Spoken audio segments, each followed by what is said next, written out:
ამ დასახლებას რეალურად მოძებნის.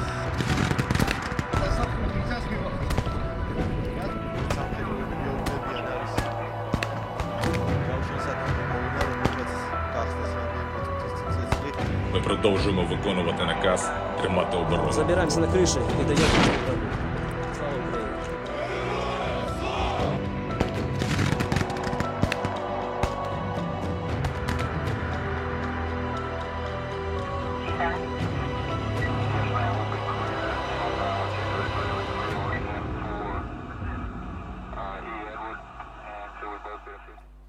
მოგესალმებით. სამხედრო ანალიტიკური გადაცემა ვემსახურები საქართველოს ახალ სატელევიზიო სეზონს იწყებს. მე კი მისი ავტორი და წამყვანი გიორგი წეროცე ვარ.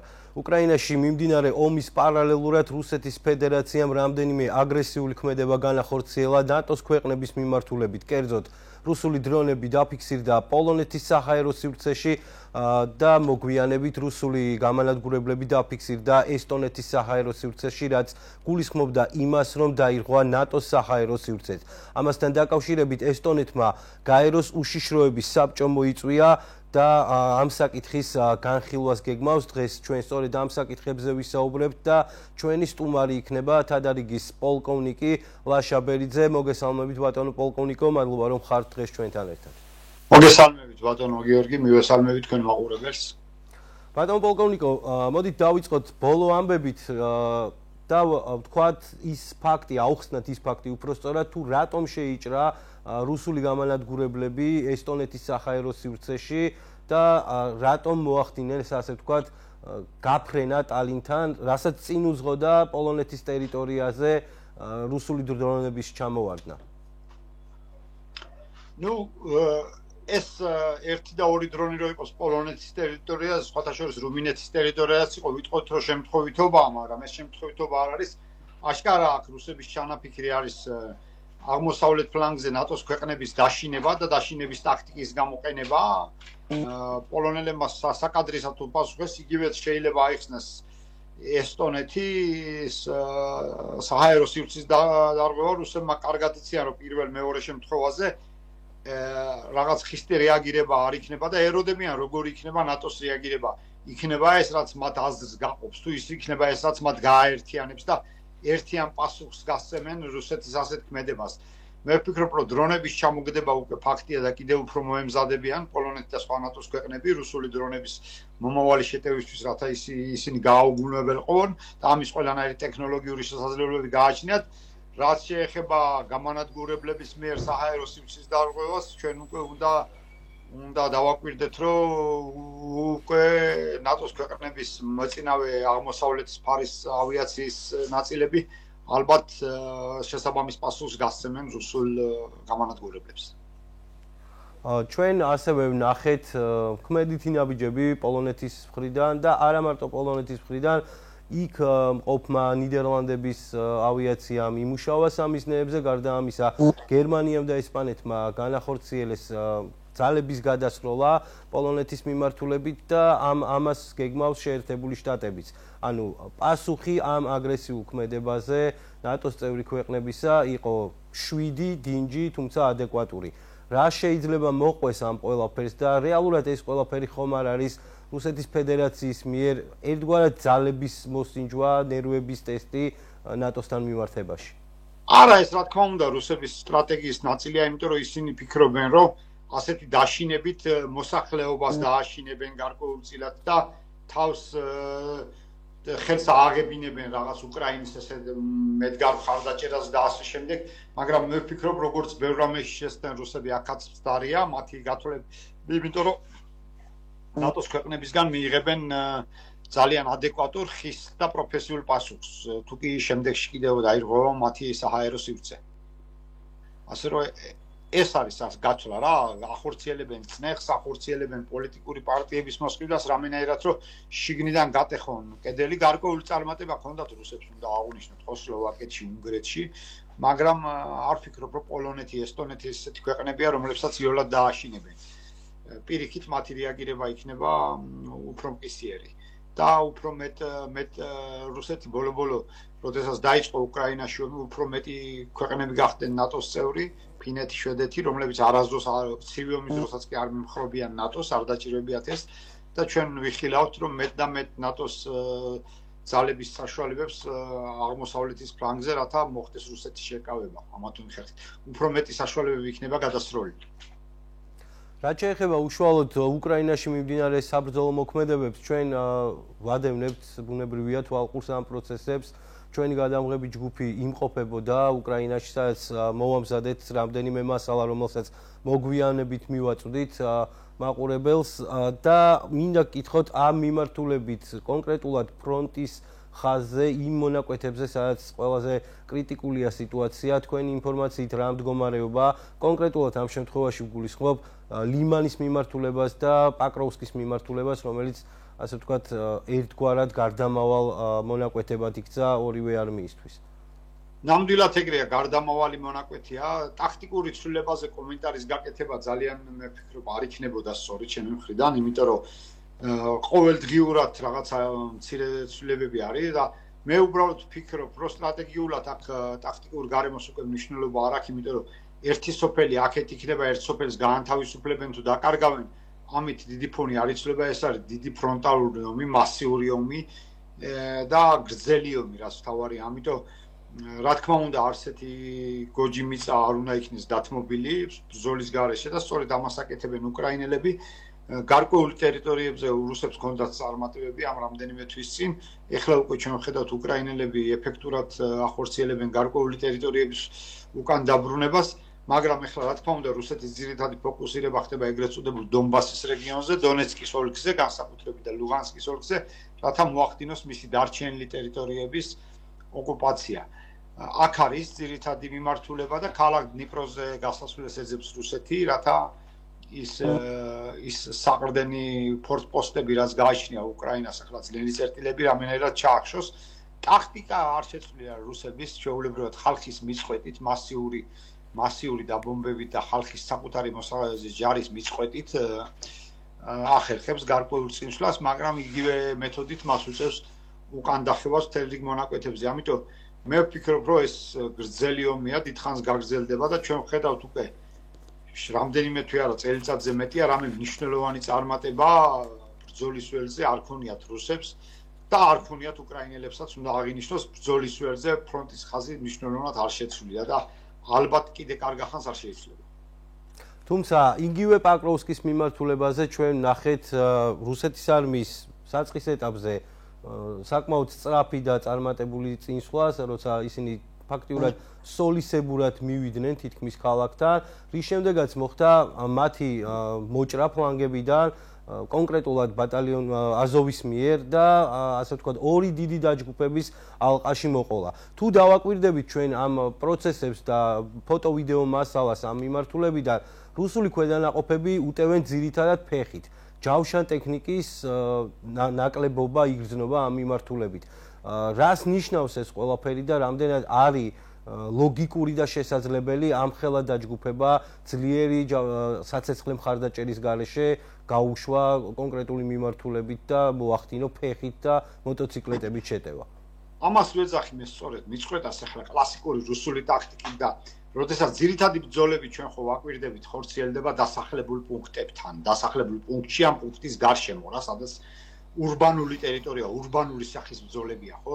ურბანულ ბრძოლას ზოგადად ახასიათებთ, რომ პირველი ეშელონი შეტევა უნდა გახორციელდეს სწორედ ქვეითებმა და მას ზურგს უნდა უმაგრებდეს უკვე ჯავშან ტექნიკა, სხვადასხვა სახის, მაგრამ აშკარად იგრძნობა რუსეთის მხრიდან ჯავშან ტექნიკის ნაკლებობა ეს ერთი, მაგრამ ძალიან იოლი სამიზნეა რუსული ჯავშან ტექნიკა უკრაინული დრონებისთვის და იმ საშუალებებისთვის, რაც უკრაინას გააჩნია, ფაქტობრივად ძალიან იაფად ახერხებენ უკრაინელები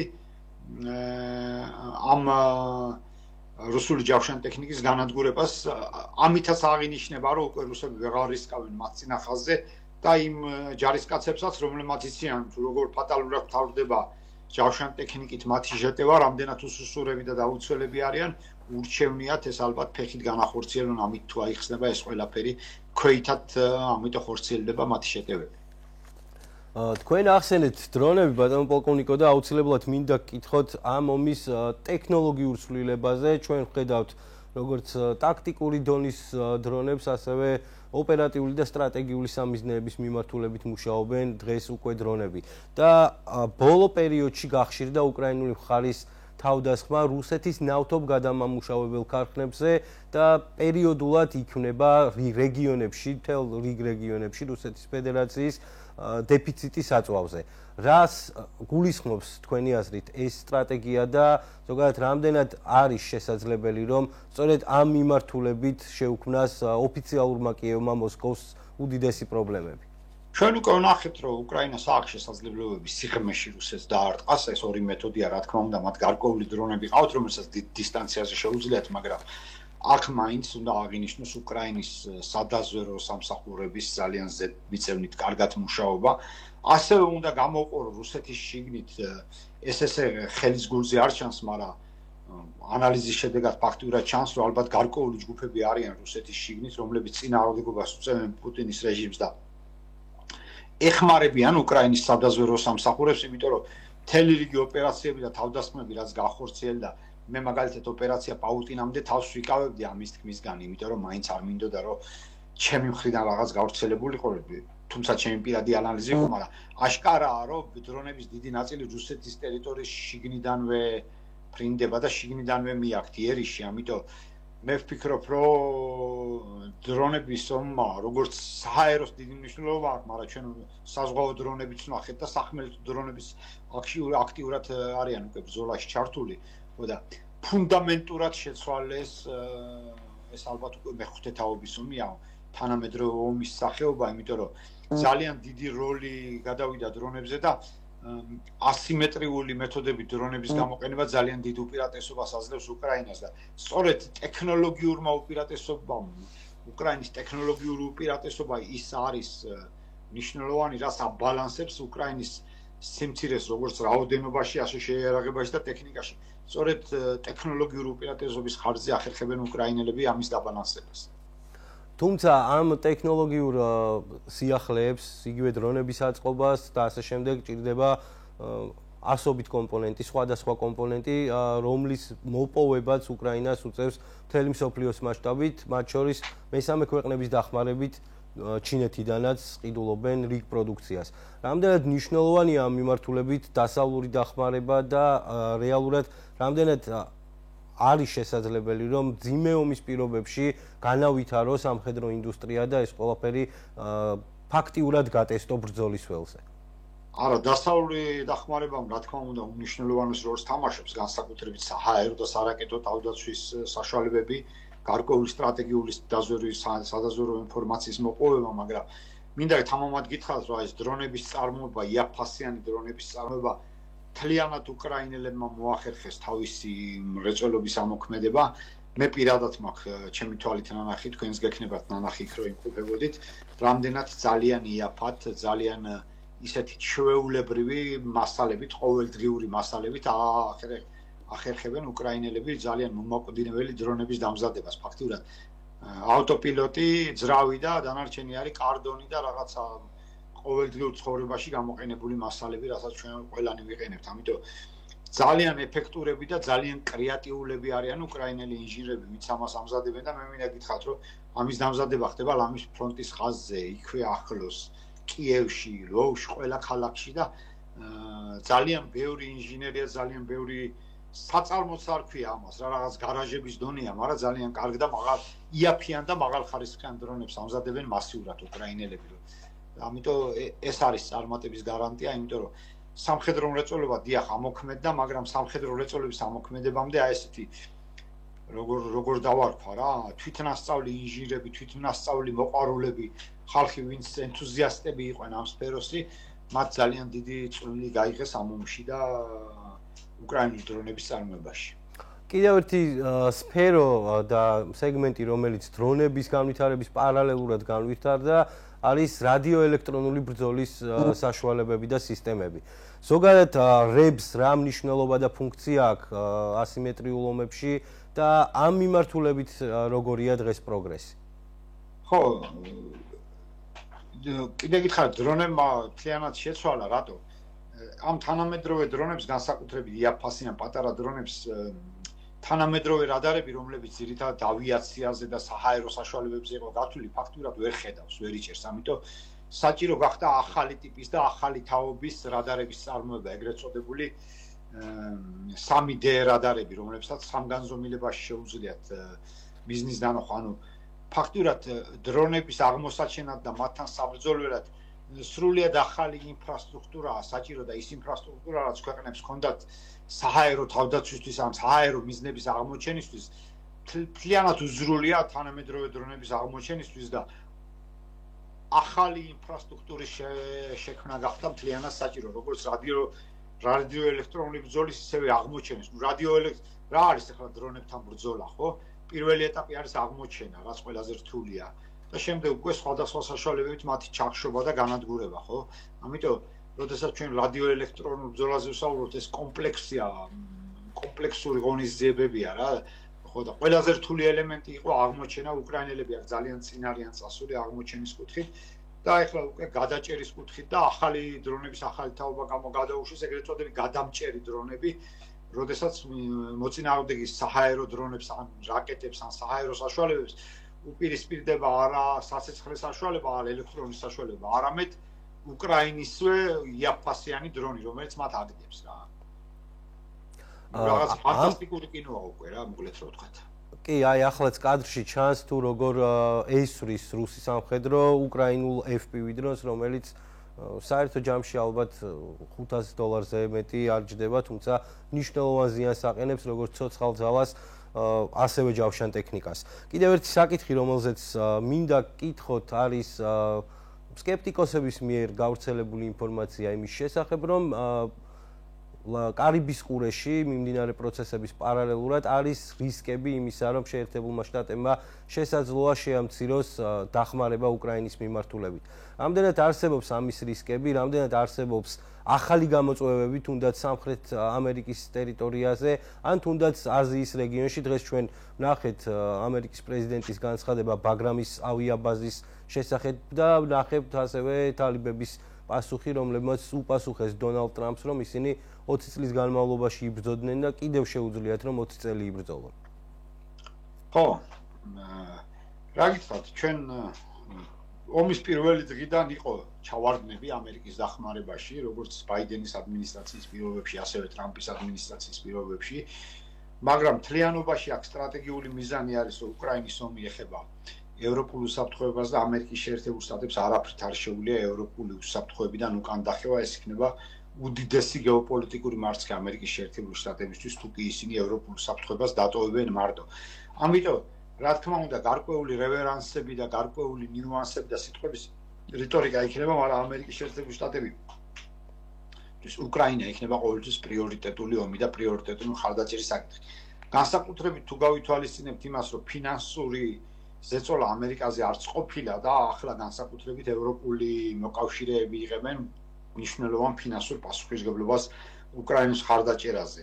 ასე რომ, მოდი გულახდილად ვთქვათ რა, უკრაინის ომში ამერიკა ალბათ ერთადერთი ჩინეთის თუ არ ვიგულისხმობთ ქვეყანაა, რომელიც ისე იმარჯვებს, რომ ერთ ჯარისკაცს არ კარგავს და რაიმე სერიოზული მსხვერპლის და საშუალებების გაღება არ უწევს. ამიტომ ის სტრატეგიული საშუალებები, რაც აუცილებელია, რა თქმა უნდა, პატრიოტის სისტემები, საჰაერო თავდაცვის სხვა სისტემები, ეს აუცილებელია ამერიკის გარდა ამას სხვა მეკავშირე არ აწარმოებს, რათა შეძლონ რუსული რაკეტების შეჩერება. ამიტომ ამერიკის მხარდაჭერა უმნიშვნელოვანესია, მაგრამ მე არ ვფიქრობ, რომ ამერიკის მხარდაჭერა რაიმე ეტაპზე შეწყდება ან საფრთხის ქვეშ დააყენებს უკრაინის ბედს.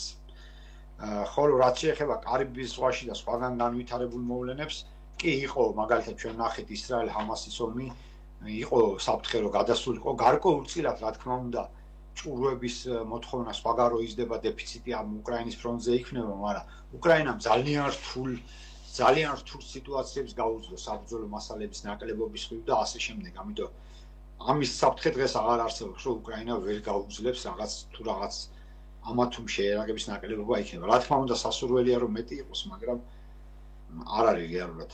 და რაც შეეხება ეხლა ტრამპის და თალიბების ამბავს, ეს კინო დიდხანს გაგრძელდება და დავაკვირდეთ რა.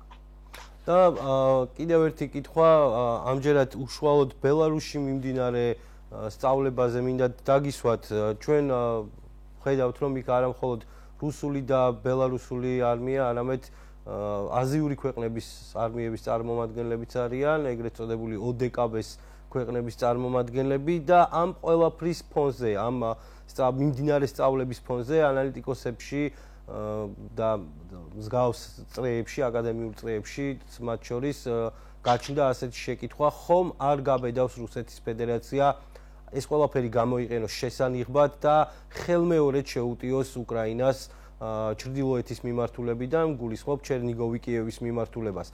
რამდენად არის ასეთი რისკები და თუ არის ასეთი რისკები, რამდენად ყოფნის რუსეთის ფედერაციას ცოცხალი ძალის რესურსი, რომ ამ ყველაფერს მიაღწიოს?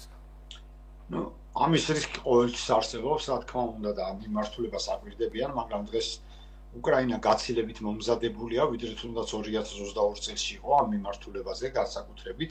იმისაც რომ რუსეთმა რაღაც უპირატესობა მოიპოვოს თავისი ძალებით იქ, მაშინ სხვა ფრონტის მიმართულებიდან უნდა მოხსნას ძალები, რაც ნაკლებად სავარაუდოა. ეხლა მე ფაქტიურად გამოვრიცხავ, რომ ODKB-ს რომელიმე ქვეყანამ ამ შეტევაში მიიღოს მონაწილეობა, თუნდაც ეს იყოს ბელარუსია და მაგათ გარეშე მარტო რუსეთი ამას ნამდვილად ვერ შეძლებს.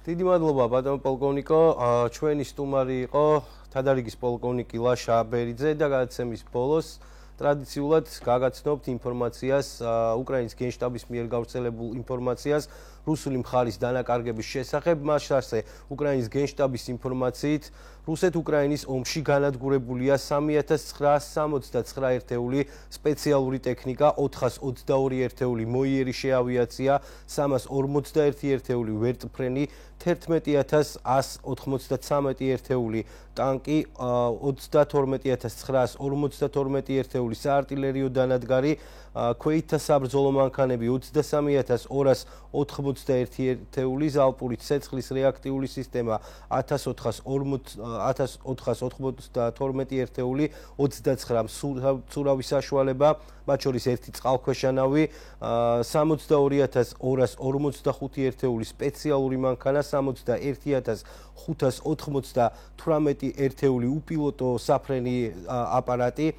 1218 ერთეული საზენიტო სისტემა, 3747 ერთეული ფრთოსანი რაკეტა, რაც შეეხება ცოცხალი ძალის დანაკარგებს უკრაინის გენშტაბის ოფიციალური ინფორმაციით, რუსეთ-უკრაინის ომში განადგურებულია 1,11610 რუსი სამხედრო მოსამსახურე. ეს იყო ამ დროისთვის ჩემს ხელს არსებული ბოლო ინფორმაცია, შევხვდებით ერთმანეთს მომავალ კვირას, ზუსტად 20 საათსა და 30 წუთზე დროებით.